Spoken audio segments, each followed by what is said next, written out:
Paano suot ni Rocky? Reactor. Nakaka-proud lang na yung idol ng mga kanya na ito.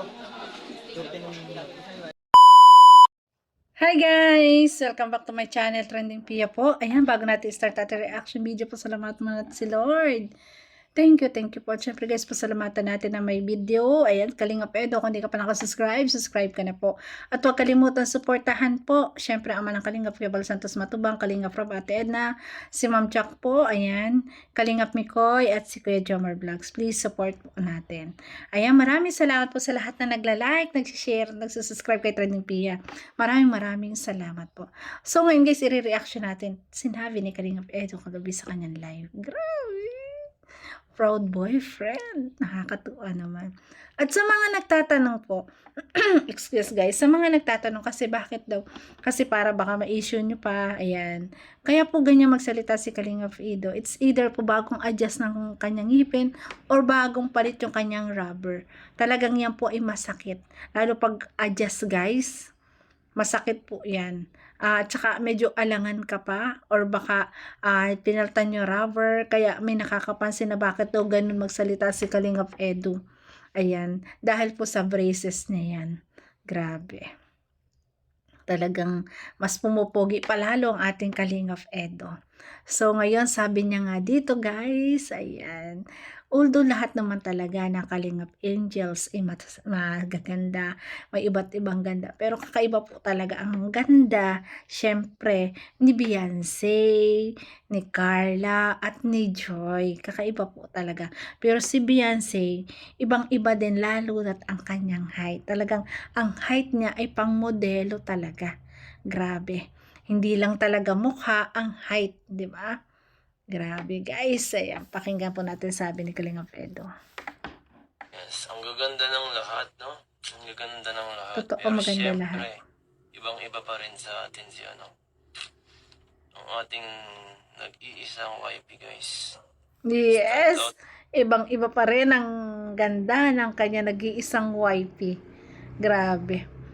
Kasi nakita ko guys at may nagtatanong bakit daw gano'n hindi makasalita yung ngipin ni Kalingap Edo. Masakit kasi. Siguro bagong adjust din, masakit po yun. Siya sa, para sa akin. Tsaka alangan sa pa lahat siya. dun. Pero mukhang po, ano naman eh, halatang halata naman eh. Maganda talaga. Pansin na pansin naman. Maganda. Sobrang pansin na pansin po talaga ang ganda ni Beyonce.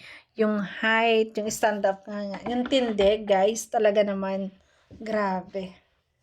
Tsaka chin up yan. Si Bibi Carla kasi talagang mahihain pa rin. Si Joy naman, makulit din. Si Beyonce, ayos na talagang grabe, guys. Napakaganda ng tayo. Gandang suot niya. Ang ganda rin. Ay, grabe. Ang ganda niya kagabi. Kasi bihisan si Beyonce kasi magandang ano niya, tintig at saka Yes. Ang height at tindig. Talagang maganda. Ang height ni Beyonce po. magandang tindig at saka height niya. So, pang modeling talaga. Pang ano, Yes. pang pageant. Pwede. Totoo yung sinabi ni Kalingap Edo. Iba talaga si Beyonce. Lalong higit talaga. Angat talaga sa height siya. At syempre yung curve ng katawan, napakaganda po. Ang ganda ng tayo. Grabe. Nakakatuwa talagang andun yung kita mo yung pagiging proud ni Kalingap Edo sa kanyang YP. Talagang pinagmamalaki na niya ang kanyang YP. 'Di ba? Na ngayon talagang makikita mo na talagang may karapatan na siya. Kasi nasa tamang edad na. 'Di ba? Ipinagsisigawan na niya. Grabe. I'm proud of you, Kalingap Edo, na may isa kang Beyonce na talagang nandyan. Beyonce na napakaganda't nandyan para sa inyo. Ay, grabe. Sana nga dumating na yung time mo. Pero hindi. Marami na magagalit sa akin pag sinabi ko magpakasal na kayo. Grabe guys, di ba? Kasi saan ba pupunta at doon din naman? Pero syempre, lahat naman, kahit ako isang magulang din, alam ko nararamdaman ko naman sila, ano ko naman sila. Sa kanila sinasabi na hindi pa pwede, dapat makatapos sa pag-aaral. Kasi ako ganun din sa aking mga anak, guys.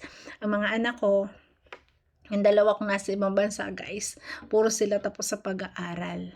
At sila, yung isa wala pang boyfriend. Yung isa, nag-boyfriend lang, no? Tapos na.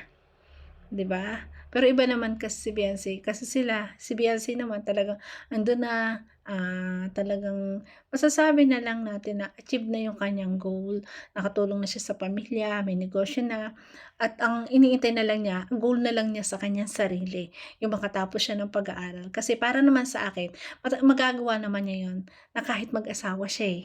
Kasi andun na nga yung, tsaka andiyan si Kalingap Edu, eh, 'di ba? Andiyan yung kanyang asawa kung sakaling pakasal na sila guys, na siya'y nag-aaral, pwede naman, eh, 'di ba? Ang mahalaga magkasama na silang dalawa. Ay grabe, para tuloy nakikita-kita ko yung mga Little Edu at Little Beyonce ngayon. Ayan, grabe. Nakakatuwa po. Nakakatuwa po. Tinatamnay na rin ni Kalingap Edu. At sa mga nagsasabi po, uulitin ko ulit. Sa mga nagsasabi na one-sided ako. Kayo lang po yung nag-isip ng ganyan. Bakit ako po ay hindi ko naisip yan? Kayo lang po. Akala nyo kasi dahil ganun yung pagkikare ko kay Beyonce, ay mas mahal ko si Beyonce.